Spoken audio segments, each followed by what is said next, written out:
Welcome to this explainer, where we are diving straight into exactly how to master differentiation. Specifically, we're looking at tangents, normals, and increasing or decreasing functions for the Cambridge AS and A-Level 9709 syllabus. Now, if you've been practicing your past papers, you already know this topic is a massive, undeniable cornerstone of the exam. But I want you to think about your exam strategy a bit differently today. I want you to think of it like a high-stakes cricket match. Your goal? You need to set your field, read the bowler, who in this case is the Cambridge examiner, and score your runs, which are your marks. You can't just swing the bat wildly and hope to hit a boundary. You need a calculated, rock-solid strategy. Whether you're studying for syllabus codes 0580, 0606, 4024, 4037, 4040, or our absolute main focus today, 9709, the exact same rules of the game apply. The examiner is going to bowl some tricky questions your way, and today we are going to learn exactly how to read their spin. Okay, let's dive into this. So why do students consistently lose easy differentiation marks? It is a deeply frustrating reality for so many hardworking candidates. You know the formulas, you know how to derive dy by dx, but somehow, when the paper is graded, you still drop points. Why? Well, to understand this, I want to introduce you to two completely different types of students. Let's call them Alex and Sam. Now, Alex is the kind of student who overloads every single answer with raw mathematical facts. Alex will write down every derivative rule, calculate the gradient, find the second derivative, and fill the page with calculations, but provides absolutely zero analysis. Alex is just swinging at every ball without looking where the fielders are. Then we have Sam. Sam rushes. Sam sees the word tangent, panics, races through the algebra, and completely misses the specific command word requirements in the question. Sam doesn't realize the question actually asked for the equation of the normal, not the tangent. Both Alex and Sam lose massive marks, not because they are bad at mathematics, but because they aren't playing the game correctly. Today, we are going to unpack exactly why this happens and how you can avoid it by understanding what examiners are actually looking for. It is not just about doing the math. It is about speaking the examiner's language. Here is our roadmap for today's session, which will fix these exact issues. 1. The differentiation challenge. 2. Mastering core theoretical principles. 3. The standardized solving sequence. 4. Top 3 examiner warnings. And finally, 5. The deconstruct, solve, evaluate method. Section 1, the differentiation challenge. Beyond the basics. We really need to look way beyond the basic mechanical steps of just finding dy by dx. Cambridge doesn't just want raw facts. And this is exactly where our friend Alex goes wrong. The syllabus explicitly outlines target domains, knowledge, application, and analysis. Their assessment objectives demand logical, structured reasoning that prioritizes analytical depth over superficial breadth. It is simply not enough to merely know the formula for a tangent or normal. You have to show you can apply that knowledge and analyze the outcome within the physical or geometric context of the specific curve or function you've been given. When the examiner bowls a question about an increasing function, they aren't just checking if you know that the derivative must be greater than 0. They are checking if you can apply that condition to a specific quadratic or cubic equation, analyze the resulting inequality, and clearly state the exact domain of x values where the curve behaves that way. That requires deep, methodical thinking, not just rapid-fire memorization. Section 2. Mastering core theoretical principles. Building the architecture. Let's explore the theoretical architecture of these mathematical concepts. Rather than relying on superficial breadth, like Alex just memorizing isolated facts, top-performing students exhibit connected conceptual understanding. The principal examiner reports highlight something absolutely massive here. Candidates who reference cross-topic connections achieve significantly higher marks. For example, recognizing instantly how a decreasing function relates directly to the negative gradient of a tangent and how that shapes the curve visually. That connection is where the gold is. But how do top students actually structure their answers to show this depth? They decode the command words and they use a framework. Think of it like the Peel framework: point, evidence, explanation, link, but adapted for mathematics. Your point is identifying the mathematical concept, like stating that for a stationary point, dy by dx equals 0. Your evidence is your clean, structured algebraic working. Your explanation is showing the intermediate steps without skipping ahead. And your link is bringing your final numerical value back to the specific context of the question. This is how you demonstrate true analytical depth. Before we continue, subscribe to our YouTube channel, Ace the Exams, at acetheexams_IGCSE to excel in your Cambridge examinations. Click that subscribe button and hit the bell icon right now. Okay, this brings us to a crucial concept, the method mark strategy. Marks are awarded for the systematic process, correct formats, and clear working demonstrated, rather than just the final numerical answer. This means if you can tell the logical story of how you solve a problem using that structured framework we just talked about, you score points even if you stumble at the very end with a simple arithmetic error. This is your safety net. If you misread the bowler and edge the ball, you can still get a run if you're running between the wickets properly. Your working out isn't just scratch pad math. It is your direct communication with the examiner. It proves to them that your brain is processing the calculus correctly. If you just write down an answer with no steps, you get 0 method marks. None. So write down the derivative, show the substitution, show the algebraic rearrangement, secure those method marks.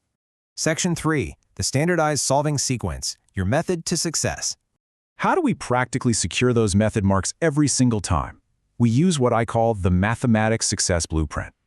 This 5-step standardized sequence is your blueprint for systematic processing. Step 1. Identify key elements from the given text or tables. Step 2. Apply the relevant differentiation principles.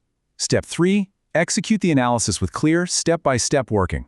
Step 4. Verify your results for reasonableness. And Step 5. Present in the appropriate format. Let's look at how Alex and Sam could use this to transform their red pen marks into green check marks. Imagine a 60-second rewrite. In Step 1, instead of rushing, Sam decodes the command word. Find the equation of the normal. Sam identifies that a normal requires the negative reciprocal of the tangent's gradient. In Step 3, Alex stops writing unnecessary paragraphs and instead executes the analysis cleanly. Differentiates the curve, substitutes the x value, and calculates the gradient. No extra fluff.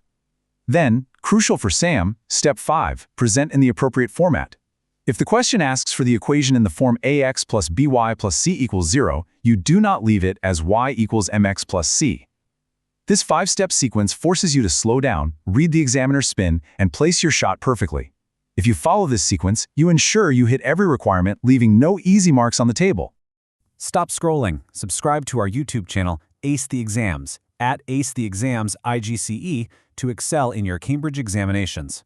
We've helped thousands of students improve by 2 to 3 grade boundaries. Join them right now by subscribing to @AceTheExams IGCE and turn on all notifications so you never miss our weekly exam strategy sessions. All right, let's move to Section 4, Top 3 Examiner Warnings. What not to do. Knowing what to do is only half the battle. So let's pull back the curtain and look directly at the principal examiner reports. These 3 mistakes are the absolute ultimate mark killers. We're going to turn this into a little interactive workshop right now. Challenge 2. Find the flaw. Listen to this answer from Sam. The curve goes up, so the derivative is positive. I'll give you a second. What is the flaw there? Think about it. The flaw is that it is incredibly vague. Examiners demand specific details. You need to mathematically justify if a function is increasing by stating dy by dx is strictly greater than 0 for all x in the given domain. That is the level of precision they want. Second warning, format and presentation. Brilliant calculus means absolutely nothing if your presentation drops essential notation. If you integrate without writing dx, or if you find a derivative but forget to label it dy by dx equals, the examiner gets incredibly frustrated. And third, generic answers that completely ignore the specific context of the given question. Let's dig deeper into that last point. I want to pause on a direct quote straight from the examiner alerts. The classic mistake is providing generic answers not specific to the question context. Always link every point to the given scenario.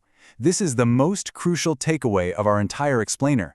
Context is absolutely king. Let's do Challenge 1, Data Scan.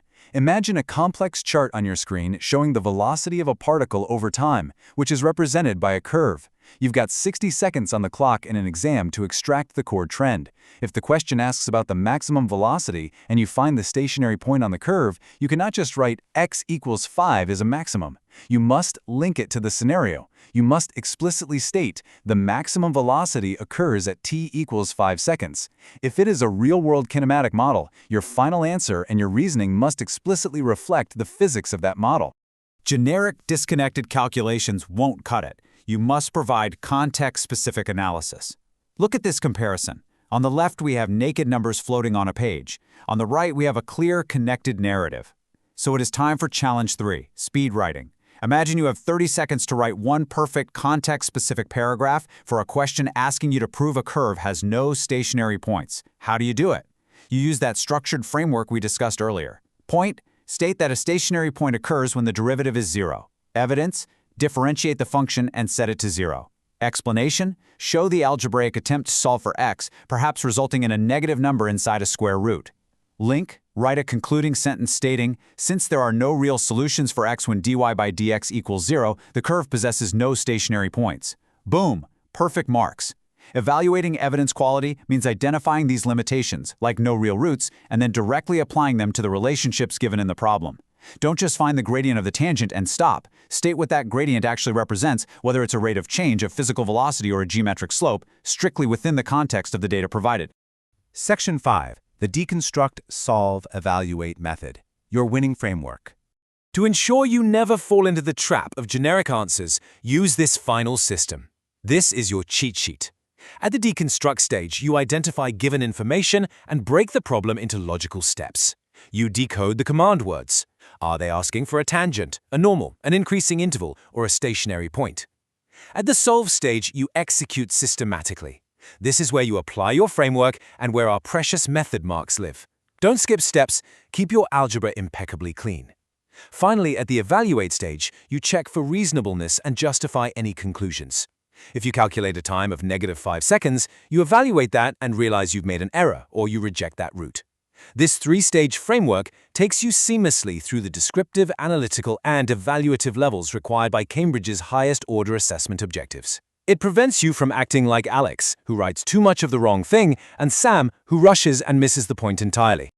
And speaking of the evaluate stage, I want you to remember this number, 3. Because ultimately, securing top marks relies on 3 rules that guarantee your success. Rule 1. Command word decoding. You must know exactly what the examiner is asking you to do. Rule 2. Framework application. Structure your math logically so the examiner can follow your thought process and award method marks. Rule 3. The time management matrix. Don't spend 20 minutes on a 3-mark tangent question. These 3 rules translate directly into evaluative thinking, which requires 3 specific actions from you. 1. Questioning assumptions made in the problem. 2. Considering different mathematical perspectives or alternative interpretations. And 3. Justifying your decisions with clear mathematical evidence. If you do those 3 things, you are thinking exactly like a top-scoring candidate. You are reading the bowler perfectly. Let's recap what we've covered today. First, build connected, conceptual understanding. Don't just memorize isolated facts. Second, rely heavily on that 5-step standardized solving sequence. Third, link every single point to the specific question context. And finally, use the deconstruct, solve, evaluate framework to navigate complex problems. Encode these principles into your study routine, and you will entirely transform your approach to tangents, normals, and increasing or decreasing functions. Students who implement these mathematics strategies see an average improvement of 2 grade boundaries, but only if they practice consistently with our weekly videos. Are you ready to stop losing method marks and start evaluating problems exactly like a Cambridge examiner? Take this framework and apply it to your very next set of past paper questions. The true test isn't whether you know the formula, it's whether you can prove your logic to the examiner. Will your next calculation tell the whole story? Here's your final reminder. Subscribe to our YouTube channel, Ace the Exams, at acetheexams_IGCSE to excel in your Cambridge examinations. Subscribe right now to @acetheexams_IGCSE and click that bell. Don't let another exam pass you by. Drop a comment below with your target grade for mathematics and the biggest challenge you're facing. Our team responds to every comment. Like and share this video with a study partner. Ace the Exams, your Cambridge success starts here.